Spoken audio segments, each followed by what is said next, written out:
Hola, ¿qué tal? ¿Cómo andan todos? Bueno, les doy la bienvenida a otro de estos videos de Beta Exóticos. Hoy vamos a hablar sobre los conejos y más precisamente de los conejos me voy a enfocar al primer momento de su vida, cuando son gazapos. ¿Qué cosas es importante tener en cuenta o saber de los gazapos? Bueno, son varias cositas que vamos a considerar, de los cuales vamos a empezar hablando de ello, pero antes quiero hacer una salvedad. La naturaleza ha hecho de que las especies que se le mueren muchas crías tengan más partos y más crías por partos que las especies que no se le suelen morir tantas crías al nacer. Por eso es que vemos especies que a lo mejor tienen un parto, una cría por año, y hay otras especies como las conejas que tiene varios partos por año y en cada parto puede tener varias crías. ¿Por qué? Porque la naturaleza directamente es la forma que les dieron para prevalecer la especie, para que la especie siga existiendo.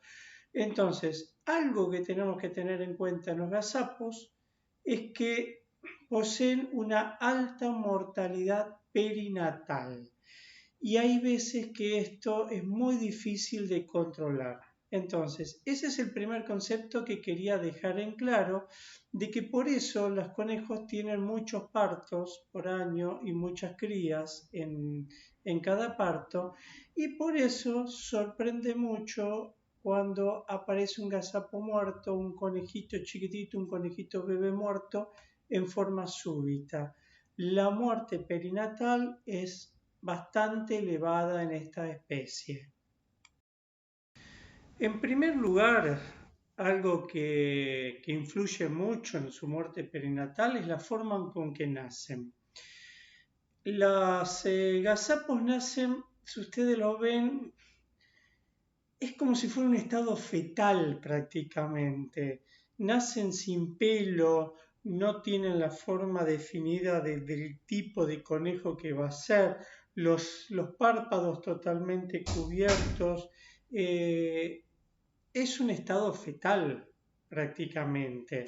Entonces, eso es uno de los principales problemas que tiene, que todavía está o presenta un desarrollo el cual el medio ambiente le es perjudicial. Para eso, la madre hace lo que nosotros vulgarmente le decimos nido, el cual se empieza a arrancar los pelos y hace todo un masacote de pelo donde en el centro van a ir pariendo y dejando a los gazapitos en el centro. Consejo, no los toquen, no los toquen.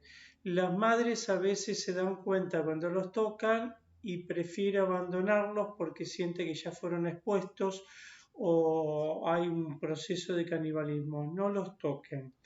Pero hay otra característica, el pelo de la madre les da el calor suficiente, pero van a veces como apilándose y hay veces que uno controla, ve un gazapo, lo han sacado, vuelvo a repetir, traten de no sacarlo, y abajo hay otro que no se veía, lo sacan y abajo hay otro que no se veía, y así sucesivamente, se ve como apilados, pero esa característica hacen de que nazcan con una debilidad determinada, el cual tienen que estar bien protegidos de las temperaturas, del frío. La especie o forma o estilo maternal que tiene la coneja eh, confunde a la gente a veces. Nosotros estamos acostumbrados a ver que la mayoría, o prácticamente todas las especies, que las madres están con sus crías, protegiéndolas, amamantándolas. La coneja tiene otra particularidad. Es una especie presa que trata de que los depredadores estén lejos. Entonces, la forma que tiene la coneja para que un depredador se aleje es hacerle creer que no tiene crías. Sabe de que sus crías son vulnerables, sabe de que sus crías son fáciles de cazar. Entonces, ¿qué hace? Se aleja y uno piensa que los abandona. No es así. Los conejitos, los gazapos, amamantan durante la madrugada o en algún momento a la noche, cuando todo el mundo está durmiendo, la madre le está amamantando en ese momento. Amamantan a lo largo de un periodo muy largo. No es que van tomando, descansan, no, toman una vez y con una vez cada 24 horas, aunque parezca mentira, es suficiente. Es demasiado la cantidad que amamantan. Por eso es que durante el día la madre se aleja para hacernos creer de que no tiene conejito. Hay conejas que se acercan y los tapa y los cubre, pero difícilmente lo está amamantando en ese momento. ¿Por qué digo esto? Porque muchas personas piensan que la madre los abandonó y les empiezan a dar sustitutos lácteos. Y ahí corremos varios riesgos. Primero, la concentración de la leche de la coneja de proteínas, minerales, vitaminas y todo es muy alto. No hay un sustituto lácteo que se pueda comparar. Y la gente piensa, la leche de vaca se la rebajo en agua. No, la leche de vaca sigue siendo pobre y encima si la rebajamos con agua, arriesgamos la vida del animal, de ese gazapito. Segundo, lo que dije anteriormente, no hay que tocarlos cuando son muy chiquititos. No conviene tocarlos porque la madre después se da cuenta y ahí sí los abandona o produce canibalismo. Está el otro problema.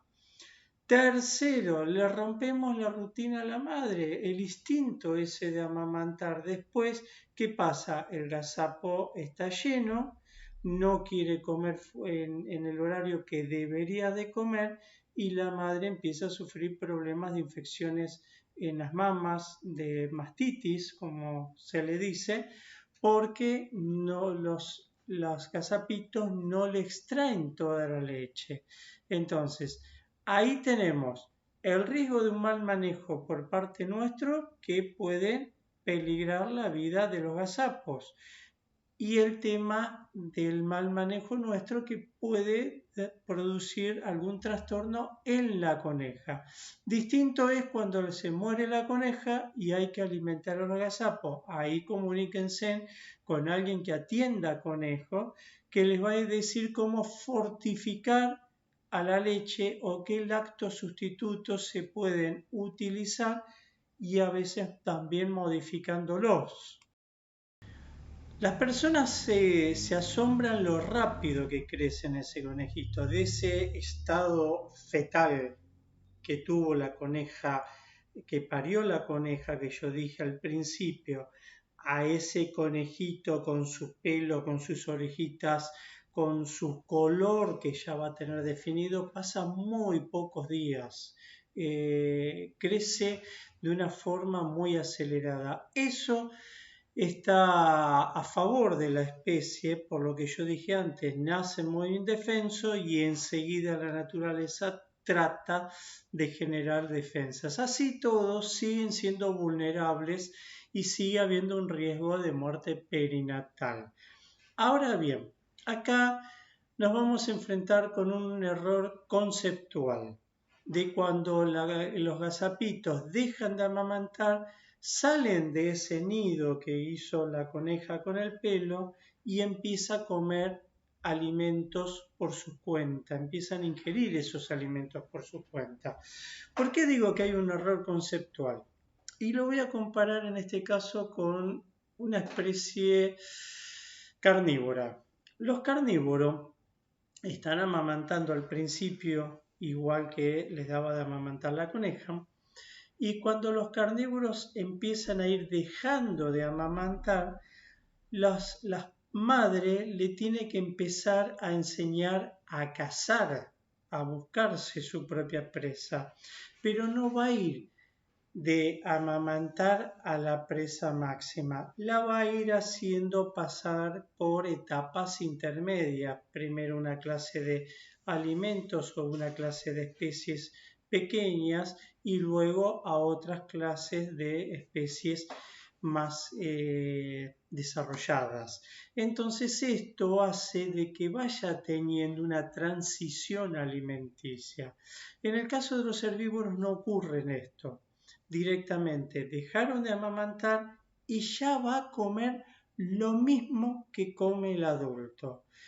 El problema es que en cautiverio a veces no le damos la dieta correcta y acá viene el otro problema serio, una muerte en esta época con un montón de trastornos digestivos porque precisamente como vemos que el adulto está comiendo eso pero no es la dieta correcta, después averigüen bien, después en otro video hablamos sobre los tipos de alimentación, ahí empiezan a tener esos trastornos. Ejemplo, el alimento balanceado es un alimento elaborado que no es natural, está procesado con cosas de la naturaleza, pero ningún conejo en el campo encuentra balanceado suelto. Entonces, a eso me refiero. Con los gazapitos tenemos que imitar la naturaleza, tenemos que darle lo que encontraría si estuviera en el campo, que no es lo mismo que el balanceado, lechuga, acelga, rara vez en el campo está comiendo eso, está comiendo otro tipo de vegetación. Recuerden que es importantísimo para los conejos la ingesta de material abrasivo, o sea, vegetales fibrosos que tengan una consistencia especial para la masticación. Entonces, por eso a veces, si bien de grandes pueden comer verdura, no es la dieta principal la verdura, pasa por otros tipos de vegetales. Pero acuérdense de eso. Y bueno, hasta acá llegó el video, espero que les hayan gustado. Como siempre, si no te adheriste al canal, siempre estás a tiempo de adherirte y compartir este video con las personas que crees que le pueda llegar a ser de utilidad. Nos vemos en el próximo video, hasta pronto.